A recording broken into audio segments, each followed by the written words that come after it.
Hi guys, welcome back to my channel and welcome if you're new. I'm Nika and I make book related videos. And today's video is going to be all about the amazing books that I read in the month of August. So I ended up reading 12 books in August, which I think is a great number, and I am happy to be able to share them with you all today because overall I think my reading was really great in August. So I am already in a great mood and really looking forward to the books I'll be reading in September. Alright, so in no particular order, I'll just go over them. First, I want to share this amazing book that I read, and it is Uzumaki by Junji Ito. Now, this is a manga series, manga book, and basically, what happens is that in this small town, a spiral shape starts to appear, and then it starts to affect the different people, and they start getting obsessed with spirals, and then things start changing. It's weird, it's very strange, and this is a book that I buddy read with my friend Kajri, and our buddy read our sessions are going really well. Last month in August we read Murder in the Family, which was a mystery thriller, and this month we read this huge book, but it didn't take us really long because these are basically just pictures. It's manga, so it read really quickly. Really, really interesting, and I really enjoyed it. And let's see, how much did I rate it. I rated it 4 out of 5 stars. So yeah, it was brilliant, it was gross.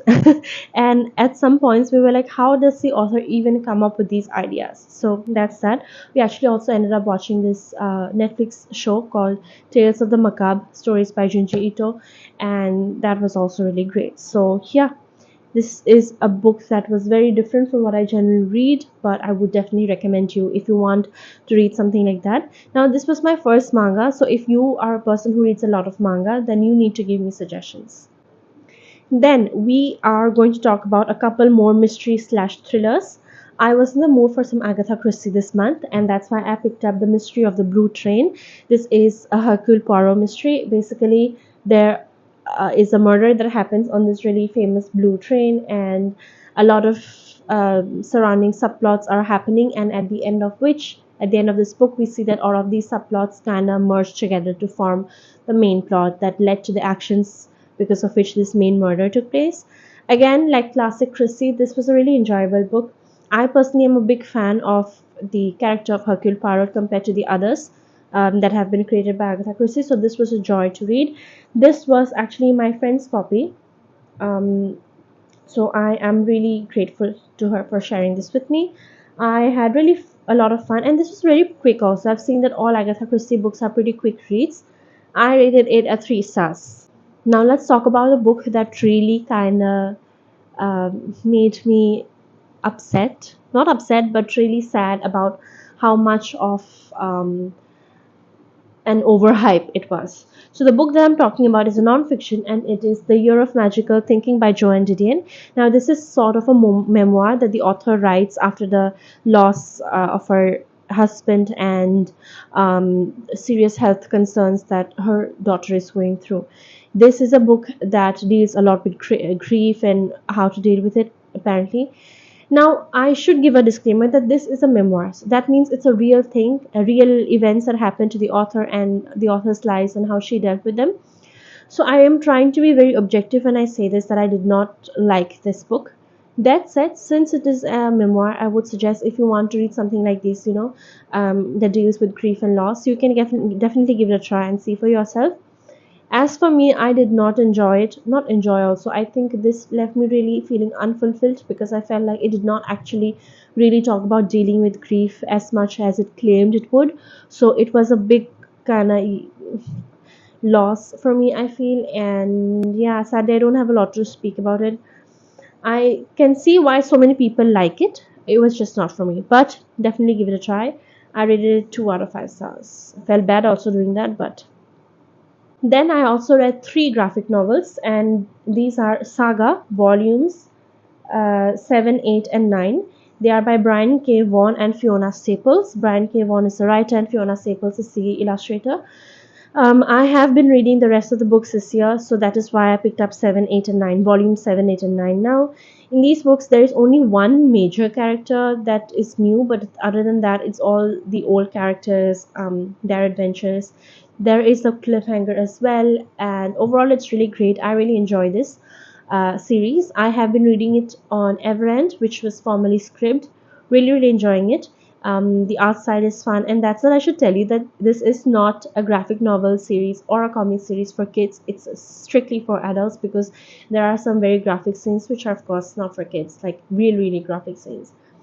Again, it's very interesting. Intergalactic fights, adventures, travels. There's a lot of family elements going on. There's issues, not issues. It deals with the themes of gender identity, family, all of that.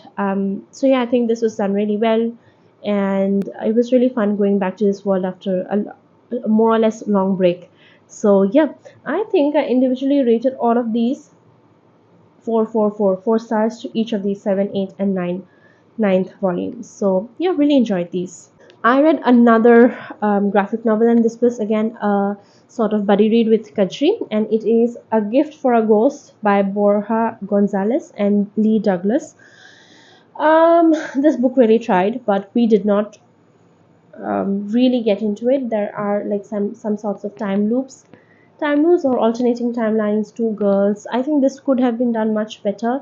It took us a long time to actually understand what was happening, and so it was sadly not the book for us. We ended up rating it 2 out of 5 stars. Maybe give it a try, and I think a couple of rereads might be necessary to actually understand all the layers of what is happening.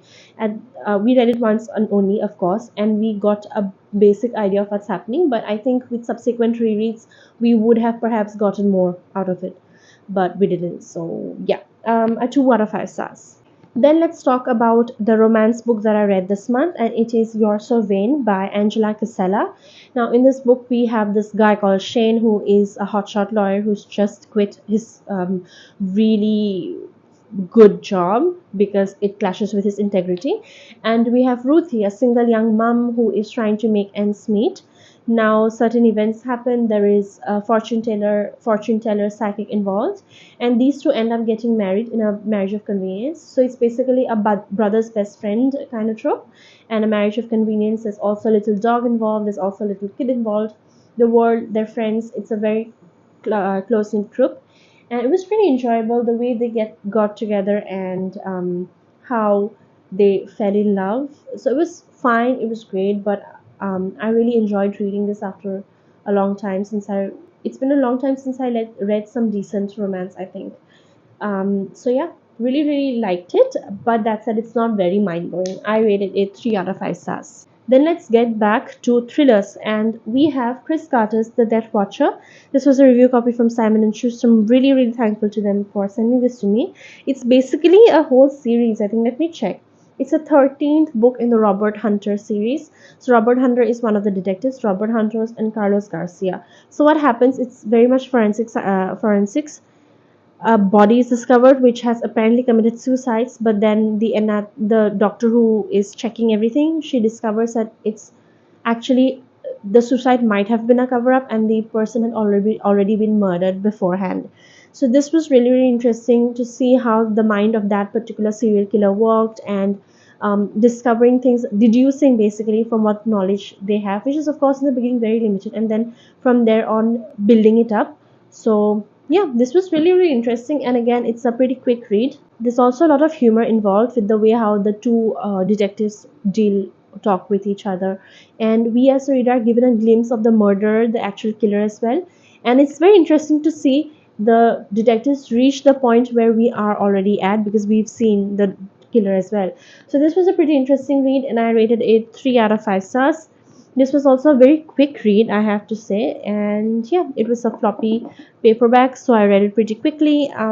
Had fun. Now I have to talk to you about the two last books. No, we have one more, but yeah, almost we are at the end, but so strange. The first one is Paro by Namita Gokhale, Paro Dreams of Passion, and this was first published in, I think, 1984, and I was amazed how this was not banned or something. It's basically about the lives of these rich people in Delhi, but it's mostly about Paro, the eponymous character Paro. The story is narrated by Priya, who is more or less her acquaintance slash friend frenemy, and Priya shares Paro's story, as in how she perceives Paro to be, and the way Paro seems to have all of these men falling in love with her, and at one point the person that Priya was actually in love with, and then later Priya's husband as well. So this was really, really interesting to see how Priya, on one hand, she hates Paro, but on the other hand, she loves Paro as well. So Paro's character as a whole is one that has so many layers, and I was amazed to see all of the sensual and sex stuff in this book, and I was really wondering how this book did not get banned when it was first published. It must have been very scandalous. That said, it was very funny and enjoyable as well. It's very slice of life kind of book, and I'm really happy to see that it has been made into a modern penguin modern classic. I recently went to the 40th anniversary of this book, which was at the India Habitat Center. It was a book event with the author, and it was really fun. I also got my copy signed. Let's see.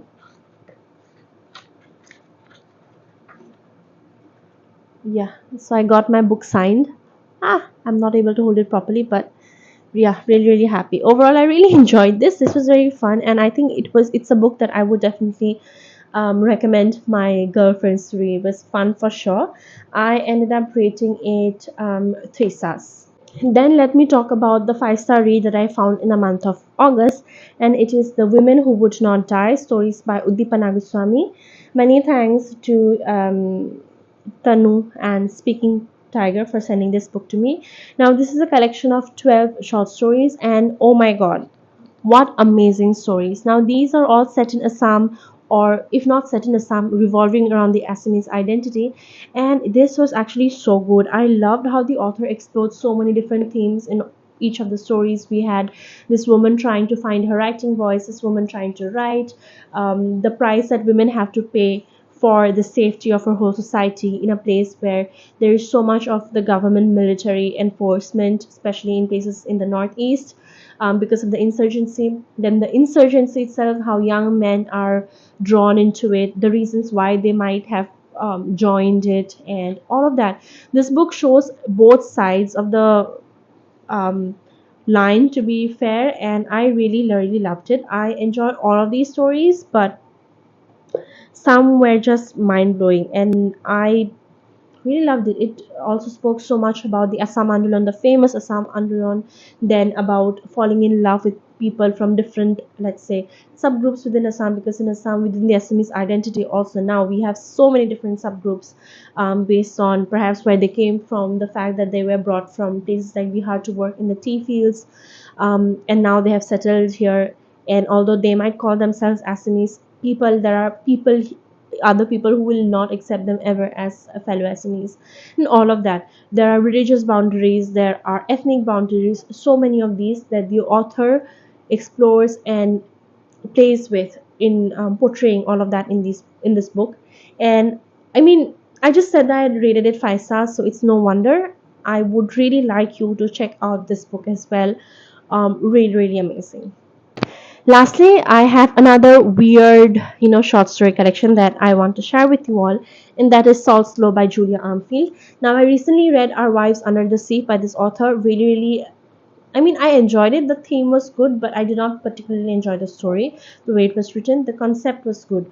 That is why I knew that I wanted to check out the author's short story collection as well. Because if you know me by now, you know how I love weird, gross, unhinged kind of stories, and this was like that. Really, really fun. I think it had, let's see, 1 2 3 4 5 6 7 8 9 short stories, and Salt Slow is the name of the ninth and the last short story. Really, really liked it. I'm not yet sure how much I want to rate it. It's somewhere between a 4 or a 5, but I think I just finished it, so I'm gonna sleep on it and then decide what I'm gonna rate it.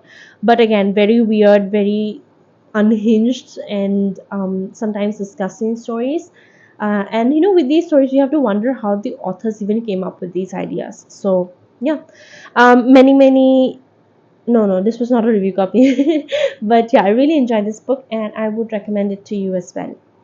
So that's it, guys. Those were all the books I read in the month of August. I hope you enjoyed this video, and I hope you click on the thumbs icon if you like it, and subscribe if you haven't already. I'll come back to you with another video very, very soon. Until then, take care. Peace out. Bye.